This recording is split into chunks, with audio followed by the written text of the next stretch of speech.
Oh shit. Here we go again.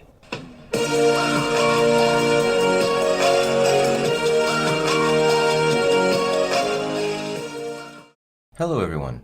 So today we're going to be talking about a character who is a villain in the Spider-Man comics, hops around a lot, and is definitely from Australia. And of course, we're talking about the Kangaroo. Now to start, the Kangaroo is the name of actually two fictional characters within the Marvel Universe, both being supervillains and both being known mostly for their leaping abilities. The Frank Oliver version of Kangaroo was introduced in The Amazing Spider-Man number 81 in 1970 and was created by Stan Lee, John Buscema, Jim Mooney, and John Romita Sr. The Brian Hibbs version of the Kangaroo was first seen in Cage number 13 in 1993 and made his debut in the Spectacular Spider-Man 242 in 1997. And was created by Mark McLaurin, Scott Benfield, J.M. DeMatteis, and Luke Ross. The Frank Oliver version was born in Sydney, Australia, of course, and as a young man he studied the native kangaroos within his home country. At some point, Oliver started to live, eat, and travel with the kangaroos, eventually developing a sort of jumping ability that rivaled even the very kangaroos he was studying. Oliver saw dollar signs as a result of his jumping abilities and decided to start a boxing career. Now, with his speed and agility elevated at a higher level than that of the average human, it would allow him to beat most everyday opponents. During one particular boxing match, Oliver had jump kicked his opponent directly in the face, which is quite illegal in boxing, which resulted in severe injuries to his opponent. Now, because of this, he was now facing criminal charges. Oliver quickly fled to the United States as a result.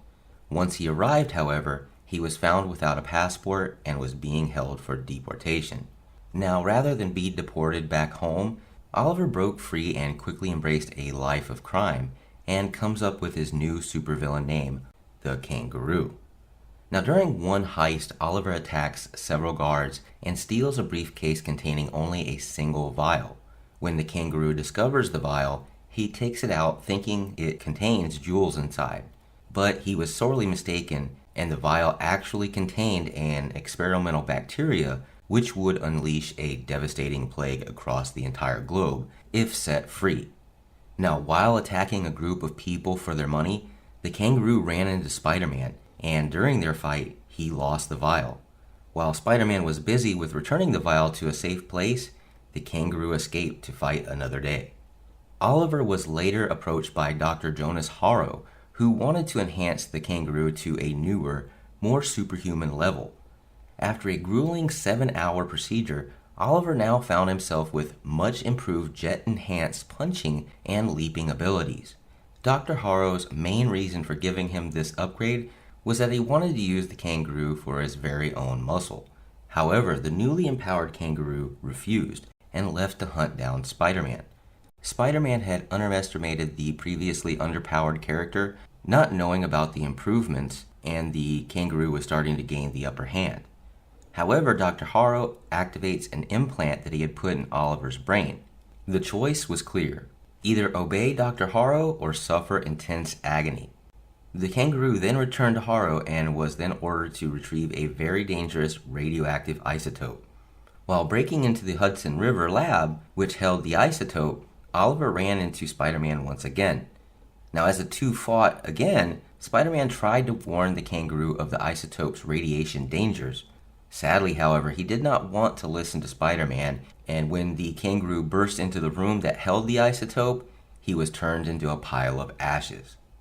A little while after his death, the villain Arnim Zola had recovered some of Oliver's DNA and created a proto-husk of the deceased villain. When the character known as Deadpool followed a proto-husk to Zola's lair, the proto-husk was used to assault him. He was the second proto-husk to die, dropped by a single shot from Deadpool. During the Dead No More, the Clone Conspiracy storyline, Kangaroo was reanimated by the Jackal's company, New You Technologies, in a cloned body, with his actual original soul intact. He was involved in a fight with the other clone villains until the clone of Prowler broke it up, and he later died of clone degeneration. The second person to take on the kangaroo identity is the character known as Brian Hibbs. He was first mentioned as an operative of the crime organization Corporation, and even though he wasn't from Australia, Hibbs idolized the original kangaroo, even spending years studying Frank Oliver's exploits and tried to imitate the OG kangaroo speech and style. Hibbs even adopted Oliver's costume and overall appearance, but wisely decided against confronting Spider-Man. To prepare himself to avenge his idol, Hibbs got a job working for the Corporation as one of their agents.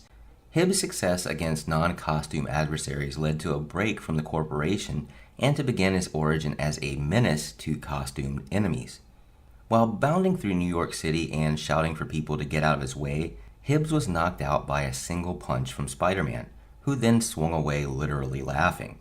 Shortly after escaping from custody, Hibbs spent a large amount of his trust fund money to purchase a suit of armor from the Sharper Villain catalog. Just like the original's armor, Hibbs' armor had enhanced strength as well as advanced leaping ability, as well as a semi-prehensile tail and a pouch-level cannon. Once again bouncing around in New York City streets, Hibbs was once again confronted by Spider-Man. After recovering from a hit by the hero, the kangaroo whipped out his hidden pouch cannon. Spider-Man quickly webbed the cannon shut, stopping it from firing. Hibbs fired his pouch cannon anyway without first considering the consequences of his actions. The pouch cannon exploded in his crotch region, rendering him unconscious. Hibbs was freed shortly after by another awkward villain of Spider-Man's rogues gallery, the Grizzly. The Grizzly proposed a team-up between the Kangaroo, the Gibbon, and the Spot as a Spider-Man Revenge Squad, which was basically a Marvel riff on the Superman Revenge Squad. Now, of his three teammates, the Kangaroo found himself most in line with the Spot, as they both wanted to pursue wealth from robberies rather than attack Spider-Man, as Gibbon and Grizzly both wanted. Now, after resolving their internal struggles, the newly formed Spider-Man Revenge Squad began. The Kangaroo then dons polka-dotted boxer shorts as a replacement of his armor's previously destroyed bottom half. Upon their first encounter with Spider-Man, the team received the nickname the Legion of Losers. Upon returning to their secret lair, located at Grizzly's apartment, the team was back to arguing once again. Grizzly and Gibbon wanted to return the stolen goods and go straight, but Spot and Kangaroo, however, disagreed with them. A fight between them breaks out, with the Kangaroo launching himself at Grizzly, flying through one of Spot's spots, and smashing into a wall, knocking him out. Now, after the fight, Spider-Man takes the Kangaroo to prison. The Kangaroo, once again out of jail, tries to copy his idol even farther by gaining superhuman powers. As a result of the power gain, he became bigger, but also not nearly as smart. He attempts to make a home for himself by playing baseball, and he walks away from the supervillain lifestyle. He then takes the name Billy Bob Jinks and found fame as a professional baseball player. That was until his identity was revealed, which then resulted in his expulsion from the major leagues. Sadly, going back to the supervillain lifestyle once again, the Kangaroo finds himself incarcerated in a place called the Cage, which is basically a prison where superhuman powers are dampened. Hibbs trained hard to become a master combatant, and while in the cage, he made a name for himself as a very strong fighter. Hibbs' mutation, however, was rapidly progressing, as he gained even more bulk and grew to almost 9 feet tall. He now suffered from facial deformity, and his intelligence had regressed even more. Hibbs actually started to believe that he was the original Kangaroo, so much so that he started to talk with a very thick, almost unintelligible Australian accent. While still in the cage, the Kangaroo met Tombstone, who was at the time suffering from heart problems. When the Kangaroo attempted to boss Tombstone around, the two started fighting. The fight, however, was cut short by Tombstone having a heart attack.